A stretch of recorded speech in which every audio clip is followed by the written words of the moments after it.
Hi guys, it's Tanya Peterson with John L. Scott Market Center, Next Level Real Estate, and now I wanted to introduce you to the man behind the camera. So you don't always get to see him because he's the one taking all of my photos and making my properties look amazing. So after Jamie, the stager, comes in, it's Vince, and he does fabulous work. So I wanted to introduce you to him and let him talk about what he does and how he perceives the market, everything. I mean, there's photographers, they're like hairdressers. They hear everything. They see everything, they hear everything. We spill our guts to them. So we do. I found that to be true. Over the 33 years I've been doing this, it's amazing because I'm not a client, I'm not a fellow realtor. Right? I'm like it. I've never thought of the hairdresser comparison. It's perfect. We just Yeah. tell you everything. Yeah. I mean, we spend a lot of time with you behind the scenes. So Yeah. 33 years, that's a long 33. time. It is, yes. It was a big leap from working full time to being self employed. Scared my wife, but it's worked out okay. Fabulous. Yes. Huh. Nice. Except, 33 years, it's frightening when you look back on your life. Right, Yes. exactly. So roughly, how many agents have you worked with? Or are you currently working with? Over the course of my career, maybe 400 or 500 agents. Wow. And at any one time, I'll probably have between 20 and 30 agents in general that I work with. And then there's a core group of like 5 to 10 agents that I see on a regular basis. As you're well aware, not every agent gets the same number of houses. Right. So that's true. Yeah. Jamie was saying the same thing, that she's roughly about like five hard hitters that she sees on a repeat basis. And also, I decided a long time ago, I don't want to own the world. I tried that once, it ended poorly for me. I'd rather focus on doing good work for a smaller number of people than trying to just get as much work from everybody as I can. It's better for everybody, including my own mental health. Yes. I agree. Yes. I appreciate that, scheduling with you is so easy. So, I mean, I don't know how it is with everybody else, but I can just pick up the phone and send a text and then just add you into my little group and like, okay, when can you do this? When can the stager do this? And when can this person do this? And you kind of like all work together. The way you do the communication, it works out great. So much easier than somebody sending an email or I'll get a phone call. Because when I'm at somebody's house, I don't answer the phone. I'm not going to pick up and have a conversation. But if you text me, I can generally get back to you almost immediately. Yeah. So that works good. Fabulous. Yes. I love that. Start to finish, how long does it normally take? So, and how many photo shoots do you do, like on an average? No, are we talking about houses where I'm doing an interview? Or just, no? Nope. Okay. So, in general, yeah, I try and schedule for about an hour, but that's a loose hour. And I plan for about an hour, but I kind of buffer for about an hour and a half. Okay. Because some houses are bigger than others. Not everybody is quite as ready as other people. Lately, in the last couple of years, more people are on unexpected conference calls, video calls, and things like that. So I want to try and make sure I've got a buffer that if somebody's not able to get off a work call or something right away, I have the time to take the photos when they're done. Sometimes an hour. For the photo shoot. So how long does it take for like beautifying them and sending them out? Doing the Photoshop stuff? Well, yeah. I do all that work myself. I know other photographers send to overnight sources and stuff, which may sometimes get a little quicker, but I like holding control of that too much. So probably about an hour at the house, and then probably uninterrupted. No dogs needing to go out, no cats wanting to sit on my lap, dinner, stuff like that. Probably about 3 hours of photo processing. Okay. I can do it a little quicker, but again, mental health. Right. I try and, if the cat has decided that it wants to sit on my lap, I'm going to stop and pet the cat. Right. And it's not like urgent that we need, if we need them within 24 hours, we're going to tell you ahead of time. But you're really quick about. I have walked up to the house, had the agent grab me by the lapels and said, I need these this afternoon, please help me. I can do that. But I try to not do work for agents that do that on every house because it's just too stressful. That is, yeah. But exactly. Things change. I've done this 33 years, 400 to 500 agents, maybe close to 8,000 houses. That's a few. I know not every house is going to be as ready. Not everybody is winning the lottery and moving to Hawaii. Right. Every house is different. So again, the buffer, try and schedule time and all that so that I can adjust for what the client needs. So do you have any tips for people? Because I mean, I give them a list and I try to give them tips and ideas, and I know my stager does, but I just want to shout this. I want to shout light bulbs. I want to shout light bulb, light bulb, light bulb. Make sure your lights work.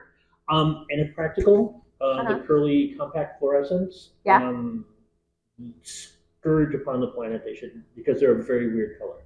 The human eye doesn't pick that up all the time, but they're this weird, not green, not yellow spectrum thing. If practical, I'd love to get those replaced, but light bulbs work. Yep. See, this is tough because I like to work for agents that I don't have to tell their clients what to do because the agents do a great job prepping them. But in general, basic cleaning, having things taken care of, having a plan. So again, before I mentioned somebody might be on a work call. When I show up to a house, one of the first things I do is like to walk through the house, find out why the people like the house, find out if there's any special circumstances like a work call. If there are kids' rooms, I like to photograph, if the kids are home, I like to photograph those rooms first so the kids can go in their room and play instead of sitting on the couch very angsty. Right. But sometimes people can't get everything packed up. And there are boxes, and it's great if they have a plan. Like I walk in and they say, we have this room empty, we're going to photograph it first, and then we're going to throw all these boxes in there. That's great. So light bulbs and have a plan. That's great. Also, it's nice if they have puppies I can play with, because it's all about the puppies. Well, that's good to know. Yes. I'll start breeding my dog Ava. Oh my God, yes. So you can do that. Do you have any other questions? Do you have questions for me, or is there any advice that you want to tell everybody about the photography world and photography? So general advice for homeowners: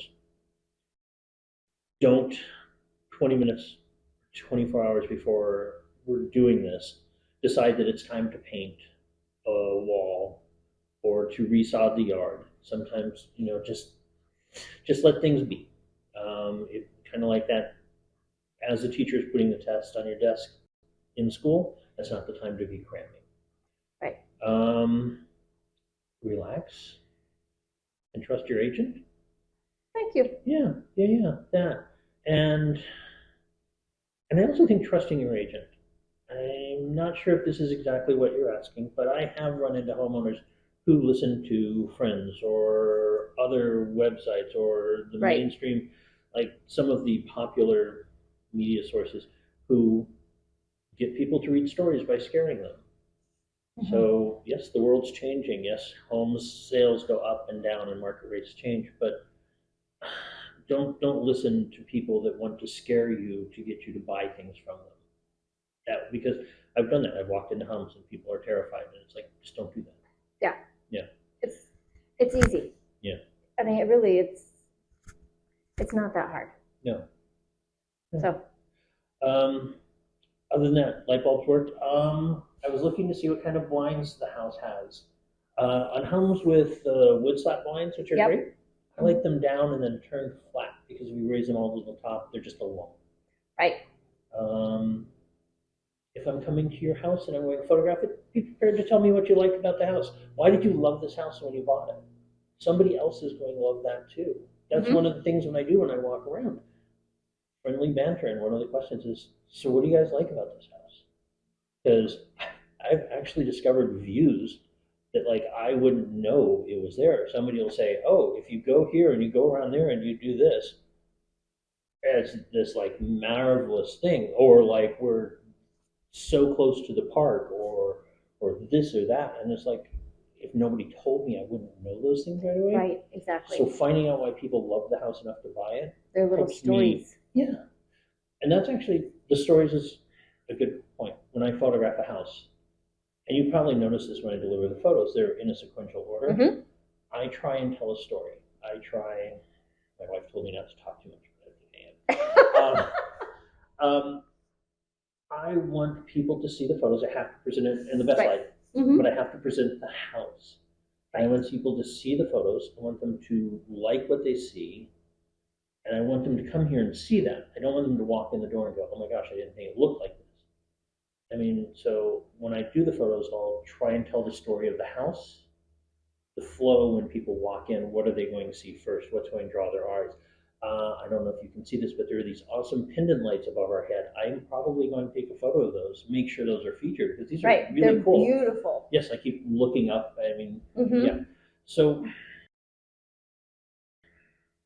somebody fell in love with the house enough to buy it in the first place. Right. I want to figure out how to tell somebody else that they should fall in love with this house first, again, and then make sure that when they come to see it, that's what they see. Right, because photos really is the first thing that's what brings them into the house. And I've heard multiple times when I've taken clients to some other houses and they're like, well, that is not what I saw in the photo. Right. Or that room is much smaller in person than it is in the photograph. And Yeah. Or why didn't they take a picture of this? Right. And why did they take a picture of the toilet? Put your toilet lids down. Here's another tip. Toilet lids down, please. Nobody needs to. Nobody, every house comes with a toilet. We don't Right. need to see a toilet. And we don't need the lid up. That's yeah. Yeah, it's the nightmare, isn't it? You open the door, your client that you're showing the house to walks in and says, "Oh, I didn't know it looked like this," and they don't want to take another step. Right. You've wasted everybody's time. Mm-hmm. You know, and it goes the other way. Rooms look much smaller. I know of a listing that my schedule didn't allow me to do the photos, and they had another photographer who's generally good do the photos, but the rooms look very small. And I know this house. I had photographed it previously, so I was aware. And this house, which is like big, has huge open windows and stuff, it felt cramped and tight. And looking at the photos, I wouldn't have gone to see it. Yeah. And somebody probably did go to see it based on those photos, and it's like, oh, I like this. It's tight, it's intimate, these are warm, comfortable spaces, and they get there, and it's these huge open rooms and open spaces, so it goes both ways. Right. Where people go, I wanted something not open concept, which Mhm. is what the photos told me. So yeah, they really have to show the house as it really is.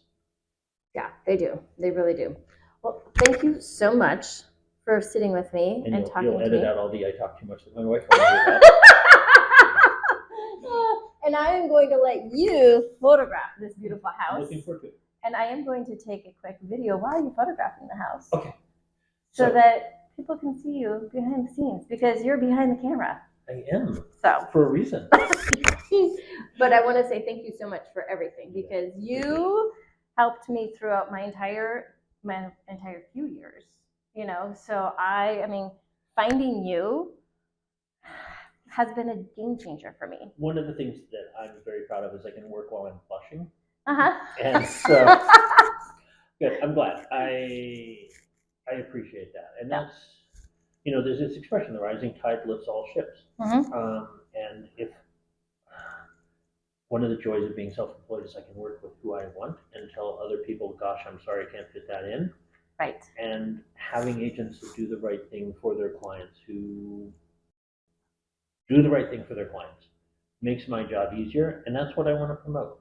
I don't really need to be working with people who don't make things better for everybody. I appreciate you. You're a part of my team. And my team, you know, you and my stager. Who, by the way, love her work. Yes, she does a fabulous job. And my escrow officer, because, you know, she's, you know, helps me. I haven't seen much of their work. They're another one behind the scenes, right, yes. You know, and Kristen, she's the appraiser that does and measures all my houses. So yeah, I mean, there's key people of you that without you, I would not be where I'm at, and my houses would not be where they were at. So I appreciate you, very much. And it's nice with the stager or with the escrow officer, and I'm going to be vain and say with me, it's nice when you have a team that you can just say, go do this, and then you can shut off worrying about that. Yep. That you don't have to micromanage it. You can exactly. Just, I know it's going to get done, and everything is going to just go smoothly. Yeah. Yeah. Thank you.